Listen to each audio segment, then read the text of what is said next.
Good morning and welcome to another episode of Josh and Pat. I'm Joshua Klein, joined by Patrick Cassett, and the Oakland Athletics are leaving Oakland.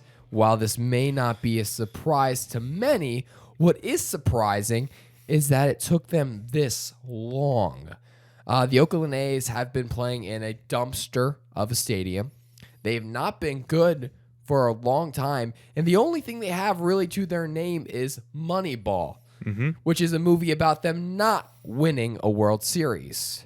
Patrick, this was inevitable, right? Yeah, I mean, we saw this coming. A lot of people,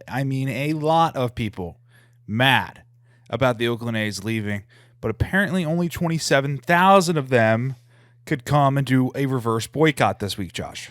Yeah, 27,000, not a full stadium, not a great look. Who decided to choose to do the reverse boycott in the middle of the week? Yeah, well, Patrick, we're making a big number about the 27,000 thing. Maybe they just didn't have good, a good, big enough Facebook group, Yeah. And one last thing is maybe the Facebook group got a little bit of late momentum. People being like, hey, can't make it tonight, but hey, next reverse boycott, we're in, count me in. Yeah, there's a chance about that. I think for the team's sake, and if you're the owner, you're probably feeling great right now. You're going to Vegas. Seems like all the teams in Vegas, they turn it around eventually. Stanley Cup champions. Stanley Cup champions. Raiders have Tom Brady now. So right, exactly.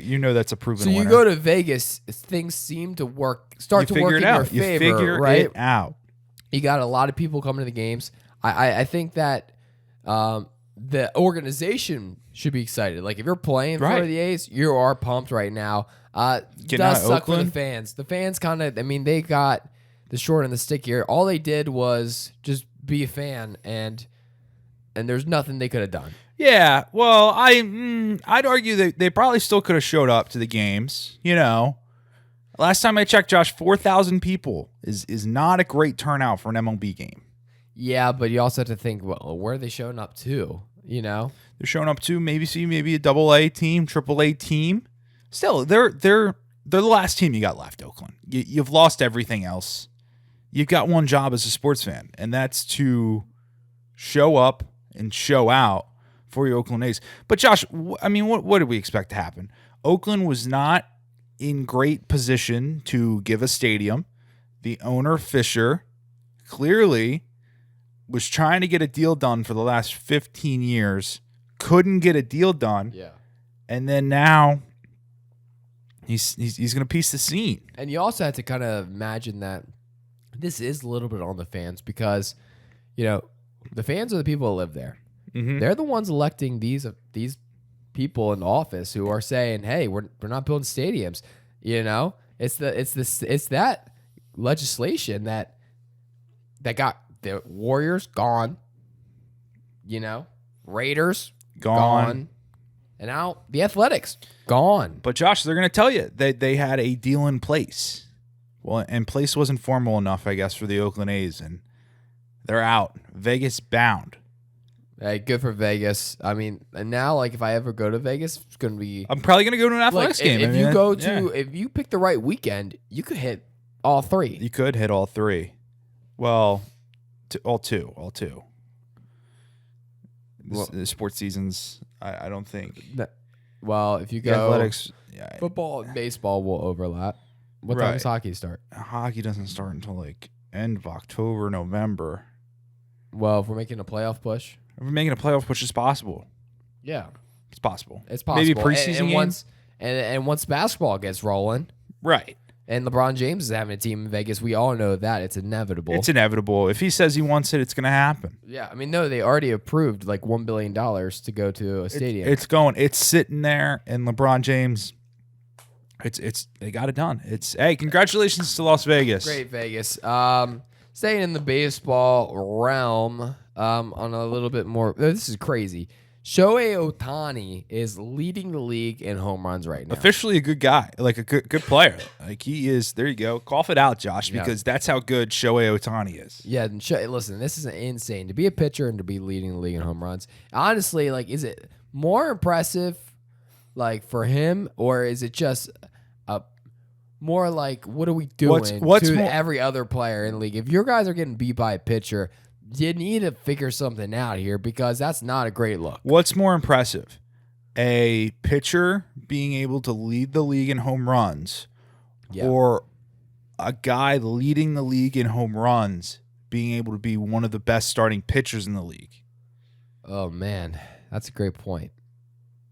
I think that... I think it's more impressive for the guy leading the league in home runs to also be able to pitch. Yeah. I mean, maybe I'm wrong. Either way you slice it, I think it's pretty impressive. Pretty impressive. Yeah, Patrick, it is ridiculous what he's doing right now. And he's pretty good. I mean, that's... And, I don't know how you... how are the Angels not the best team in baseball? Well, Josh, I mean, there's a lot of factors that go into it. The fact that the Los Angeles... Mike Trout yeah. and Shohei Ohtani for the last, 3 years. The two best players in and baseball, they're not dominant. Yeah, well, there's... Josh, it's impressive that the Los Angeles Angels are still even in contention at this point because sometimes by June they're out of it. Yeah, I mean, that's true. They are in it right now. I'm checking the standings real quick. Third place in the AL West. Could be better. A little bit over 500 now. Which is good. Shout out to them. You take that. Only 4.5 games back to the Rangers, so maybe they can figure something out here. But, yeah, it is kind of disappointing. If you had the two best players in baseball, you would assume you could figure something out. But they just can't get it done. Maybe they get the softball technique, and they just have Shohei pitch every single game. Good softball technique. Well, because maybe you do that when you get to the playoffs. And you just have him pitch every single game. Every single game. And just be like, hey, Shohei, we will pay for whatever surgeries you're going to need after this season. Yeah. We are willing to give you close to $1 billion. We just need you to stay on that mound. And and if you get off that mound, you better be hitting home runs. Mm-hmm. Yeah. So that's what's going to happen there. But, hey, good for Shohei. Really representing baseball well. Mm-hmm. Speaking of... there's no transition there. There's no speaking of baseball, no. Yeah. Yeah. Tough one there. Moving on to soccer. Yeah. Football, whatever you want to call it. The USA beat Mexico 3-0 yesterday. It's a huge win for United States sports and for soccer because soccer in the U.S. has really just been winning. Yeah, it's huge. These past 2 weeks might have been the biggest 2 weeks for the United States in terms of its soccer history. Yeah, and that's no disrespect to the women's team who has won several World Cups. They might keep it going this summer, Josh, because we're looking at another World Cup championship. So this could be the summer of soccer in America. It really could be. You get Lionel Messi. A lot of Inter Miami fans are just popping up. They're popping up everywhere. Nowhere. Got some cool colors. Okay, so then now you got USA dominating Mexico in their sport. Which is it our sport now? That's what people are saying. Mm-hmm. Christian Pulisic out there leading the boys to victories, getting the boys together. And now you got the women's team coming up in the in this World Cup. This could be an exciting summer. And the thing is we saw what happened in the World Baseball Classic. United States takes care of business. They go way deeper than Mexico. Way deeper. And people were like, you know what? That's okay because you think of baseball and you think that's an American sport. Well, when you think of Mexico, you think, hey, soccer's their thing. And when you go into a Nations League match, Josh, we're talking about a Nations League. This is not a friendly Nations League match. Yep. And you put up 3-0 against Mexico. You're showing the boys and the rest of the world that they mean business. Absolutely. And now we'll see what the rest of the world says about this because right now, I don't even know the rest of the world's playing soccer. I think they're kind of just done for a little bit. Mm-hmm. Taking a couple months off. Probably traveling in Europe. Yeah, so we'll see what happens. But I'm really excited about the direction that the soccer team's heading. I mean, you win 3-0. It's pretty good. Yeah, you bring back your coach that kind of stalled out a bit. But yeah, hey, he's back. He's back, and you know what? And did he have some beef with Reina? A little bit there. Oh, you know who was in the starting lineup last night? Was he really? Gio Reyna, but that's not Greg Berhalter's team yet. So I have to think maybe that's a little different when Greg comes back. Gotcha. So we'll see on that because there was a lot of conflict. A lot of conversation. A lot of things there. said, a lot of things not said. Yeah, we'll figure that out. I mean, that's going to be an awkward team meeting when he comes back. Speaking of the U.S. Open, Patrick, happening right now. Some guy named Xander Schauffele. Schauffele. Schauffele, yep. Leading. Yeah. -8. Well, with tied Ricky. up He's with a co-leader. Ricky. Yep, tied up with Ricky. But the big story there, Patrick, is we have a whiff. We do. Rory McIlroy, who's having an all-time tough couple weeks here. Mm-hmm. He whiffs one. He whiffs one on How 18. often does this happen in golf? Does not happen often, Josh. You do not see professional golfers whiff. Some people are going to sit here and they're going to say, oh, it's because of the course of stuff. No, it is not. Ricky Fowler and Xander Schauffele shot 8 under. Rory McIlroy whiffed. And some would be saying he's been whiffing the last 2 weeks because he's coming up on the short end of the stick. Can Rory put it together? Look, he had an all-time collapse last week at the Canadian Open, coming off his all-time collapse on not taking the live money, and then a collapse here on hole 18 to drop a stroke. Yeah. Times are tough for Rory McIlroy right now. Yeah, it does seem like times are really tough. And I'm going to say, and I'm going to defend Rory and say, I think that was a practice shot. And I think everyone's kind of reading into it would be it. an all-time spin zone. It's really just a practice shot. And so I don't think it should count as a stroke because, like, whether you line up behind the ball or not, like, what if, like, mid-shot, he's like, you know what, this one's not feeling for it. me. I'm not feeling going it. to take this practice shot here because I'm not really sure what the conditions are going to be like. Maybe he felt the wind change. You know, a lot of things could be up there. And so, yeah, I think it's kind of dumb that we're giving him a stroke. It's even for a that, conversation that's going on, right? But yeah, so that's tough. What else? Any other big news coming out of the U.S. Open? What are we feeling, Patrick? Yeah, I really like Dustin Johnson to keep playing well and to maybe win this week. But a lot of people are mad, Josh. Why's that? That the course is not tough enough.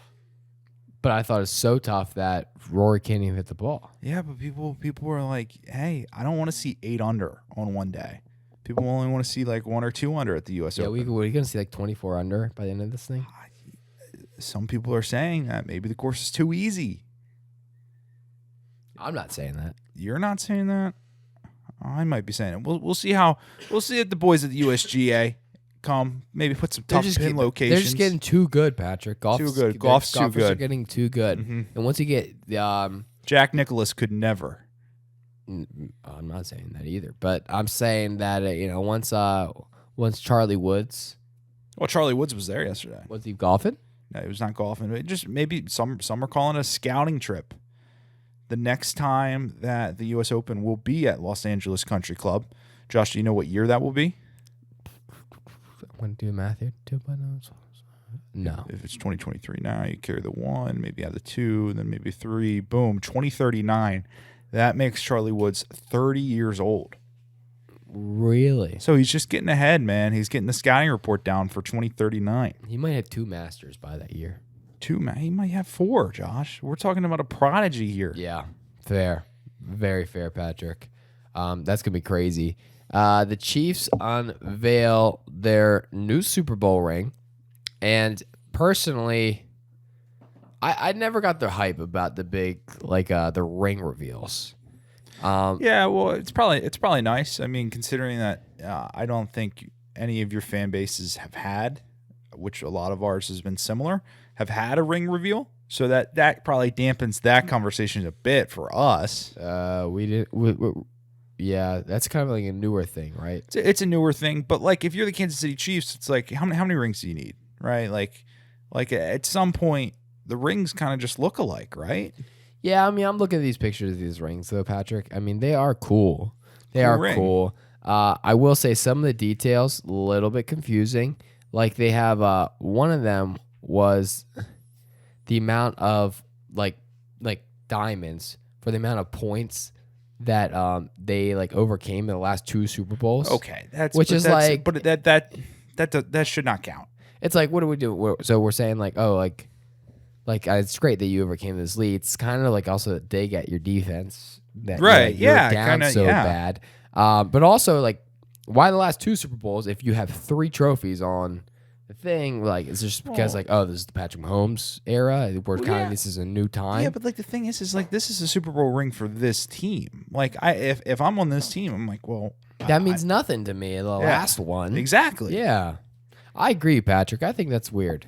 And, I mean, they're always trying to find some detail, little nuanced thing to. It's like, what if we just on go there. back? What if we just go back to making rings instead of having to worry about what numbers they have and what accessories?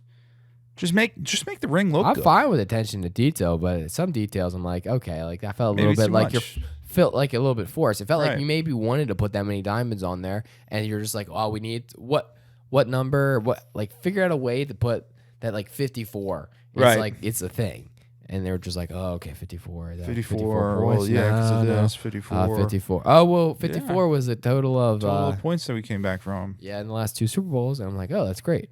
So I don't. Yeah, way to throw the defense under the bus, though. Yeah. Or, I mean, I guess you could say lack of offensive production, but it doesn't. Yeah, I mean, you're really just throwing the team under the bus at that point because you're just talking about, wow, if we just would have played better, maybe we wouldn't have to have all these diamonds on there.